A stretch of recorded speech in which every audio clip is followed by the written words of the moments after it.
और अब एक खास बात, देश सहित पूरा विश्व नोवेल कोरोना वायरस रूपी महामारी से जूझ रहा है। कई शहरी क्षेत्रों में धारा 144 लगा दिया गया है। ऐसे में आरजे रमझाझर भी आपसे अपील करता है, बिना कारण घरों से ना निकलें, समय समय पर हाथ अपना साबुन से जरूर धोएं और बेवजह फैल रही अफवाहों से दूरी बनाए रखें। यकीन माने, भारत सरकार सहित शासन प्रशासन इस महामारी को जड़ से उखाड़ने में जल्द ही कामयाबी पालेगी। धन्यवाद।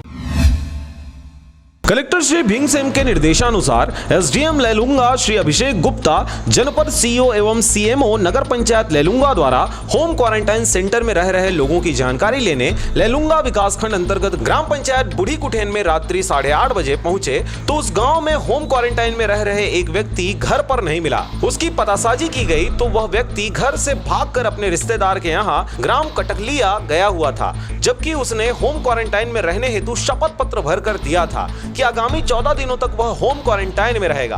प्रशासन द्वारा घटना को संज्ञान में लेते हुए तत्काल होम क्वारंटाइन के संबंध में राज्य शासन के द्वारा जारी दिशा निर्देशों के उल्लंघन करने पर पुलिस में मामला दर्ज करवाया गया। उल्लेखनीय है कि कलेक्टर व जिला दंडाधिकारी श्री भीम सिंह ने जिले में आगामी 30 जून तक लॉकडाउन घोषित किया है। धारा 144 भी प्रभावशील है। ऐसे में होम क्वारंटाइन से भागने वाले व्यक्तियों पर विभिन्न धाराओं के अंतर्गत मामला दर्ज कर आगे की कार्रवाई की जा रही है। रायगढ़ से ब्यूरो रिपोर्ट आरजे रमझाझर।